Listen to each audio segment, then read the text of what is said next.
Thank you guys for joining us. We're at Open Source 101. I'm Mark Hill Samuel. I'm joined by Angela Jin. Angela is the head of programs and contributor experience at Automattic Inc. Her talk today is going to be about establishing a code of conduct and response team for your global open source project. So let's just start with you. Let's talk about who you are and what led you into this space, open source, and why is open source a focus for you? I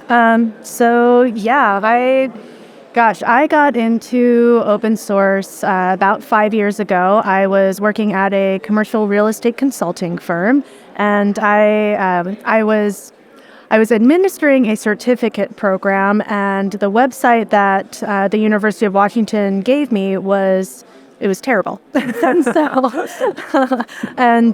I was trying to find something that I could use to better communicate with all the students. And the solution that the UW offered me was WordPress. And I'm not a developer. And so it was fascinating to me that I could make this website and get what I needed to out there without needing to know any code. Right. And so that was really powerful to me. And around that time, I was kind of looking for a job change. I was interested in working with communities, and I was interested in program development, and also interested in tech. And so that was kind of what prompted that change. I wanted to be able to bring this really cool opportunity to everyone, so that everyone could have a voice online. That lined up very nicely with what WordPress aims to do. And so, I found myself there starting as a community manager. It was great. And since then, I've become head of programs and contributor experience.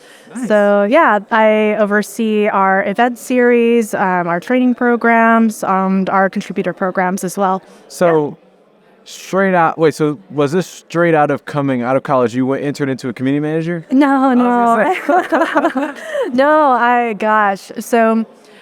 I graduated with a degree in English. The economy was terrible, so I ended up at this commercial real estate consulting firm as a receptionist. And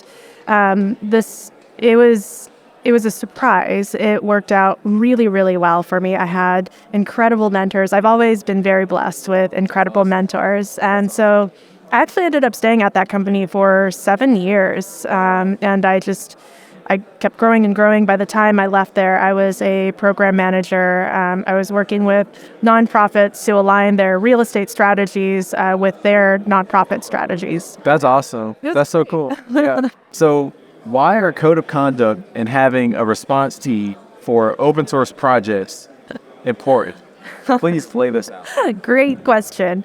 I think there's, and I talk a lot about this in my keynote and my talk later today, I think there is a practical side of it, right? Like, you don't want to be well into your open source project, whatever you're working on, and then suddenly find that you need a code of conduct and you need people who are able to do something when something happens. So there's a practical side of it.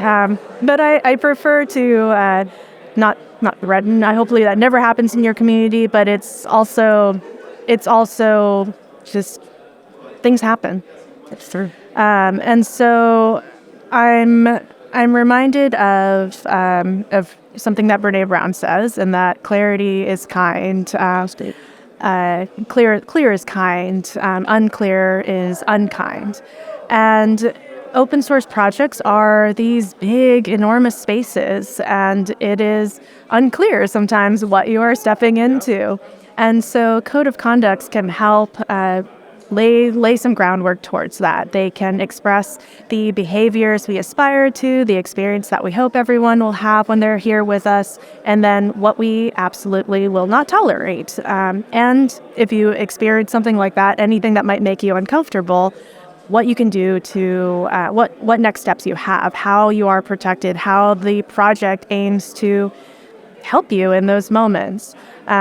And similarly for a response team, if you have a code of conduct and no response team, when something happens, what are you going to do? Right? So that's where having people who are trained and ready and wanting to help, it's pretty powerful. That's true. That is true. What are some best practices for kind of code of conduct and or response teams, just at a high level? Because I know there's like a lot you can dive into, but like just in a high level. Yeah, for sure. Best practices. I think that there are, because this is open source, I like to match the culture that we're in, and so we can go about it in a very open sourcey way. We can share transparently that we are bringing a code of conduct in, and what a response team looks like, and we can regularly share all of that with our communities, and we can also ship and iterate. A code of conduct isn't static. The practices that a response team might take are not static. As you see that improvements can be made, let's be nimble about it. Let's go about it, and let's adopt all of those. Yeah. So yeah, I think transparency, talking about it, and iteration. I will also say that code of conduct is something that tends to, it brings up conflict for people, right? Like there's a lot of feelings that come into it. And so another best practice would be to, whenever there are those uncomfortable spots, is to lean into them. And this is really hard for people. I used to be really scared of conflict, and I just don't want to deal with it, right? But actually leaning into where we disagree in this process and exploring where the discomfort is, where the disagreement is really powerful towards bringing people along with you in this journey. Yeah, no, that's awesome. Kind of on a similar note, so it's a very different kind of side. Like I would say, like majority of the talks that we have here, majority of the people that we've interviewed as well, kind of come from like this technical background. But it's interesting to know, being that you're from kind of this different space in the code of conduct and response team space. What's what's the value in having these sort of conferences like Open Source 101? Like kind of what intrigued you about coming here, and kind of what's some of the value that you gain personally from coming to conferences like this? Yeah, so of course the code and the technical pieces are important. However, if all projects were only developers, we're not going to get to where we need to be. There's so much more involved, and so yeah, I think in order to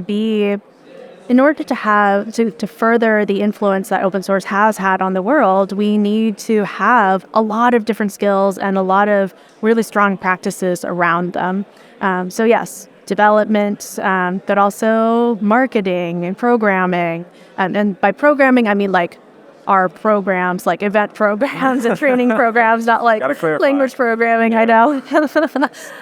So yeah, I think there is immense value in bringing more people into this space, because if we are creating software for everyone, then everyone does need to be involved. That's right. And kind of also, can you speak to that person who maybe they don't want to be a developer, and they're not interested into the technology side, or not the technology side, into more of the technical pieces like coding and things like that?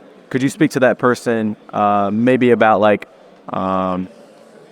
how would you go about getting into this sort of space in general? Or if even people who are non-technical that are coming into, that want to contribute to a community, can you speak to those people as well? Yeah, for sure. I love this question because, yeah, I have gone through this for 5 years and have not coded a single thing, and I don't think I ever will. There's so much that we can do.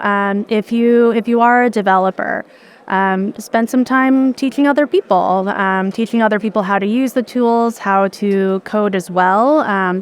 I think was it Richard Feynman that said, if you can't teach things simply, then you don't really know it at all. Right. I think it's true. That's true. That's yeah. 100% true. And it's a great way to give back to the community and make sure that our practices are sustainable, that we do have the next generation coming in to do the thing. If you are, like me, not inclined to do anything with code, there's still a lot that we can do. And what we're building here are tools that everyone can use. And so if you go and test something and you cannot figure out how it works, let somebody know. You don't have to, like, I know GitHub sometimes can be a scary space. So if you're not comfortable, like, submitting a bug report, that's fine. Just let somebody know. And that is really helpful feedback. So testing is a great way to get involved. User support as well. Once you are familiar with a product, helping others get involved there and addressing problems. That's a great way to, if you run into a problem, that it's likely that somebody else will also experience that. And so you're able to share your experience of how you overcame a situation as well. And then my favorite is community building, welcoming people into our space, helping them find their way around, organizing events, providing mentorship. Those are all non-code skills that are essential to every open source project. That's so true. I think when people try to get into the space, they think, oh, well, I can't code, so it's not really much I can contribute. But there are so many different avenues and ways that you can contribute to an open source project. Kind of last, like, how can people in the community kind of keep up with what you're doing, or also just connect with you maybe? Yeah, so I spend all of my time in the WordPress open source project. You can find me across the community teams, training teams, and in their Slack. And I'm kind of, I've been less enamored of Twitter lately, so I'm kind of straddling between Twitter and Mastodon. So I'm Angela Jin there. I'm that everywhere. And then I also have a blog where I talk about community management and leadership stuff. And that's angelajin.blog. But if you reach out to me, if you DM me on Twitter or Mastodon, I will respond. Okay, awesome. Thank you so much, Angela. Thank you. Really appreciate the time.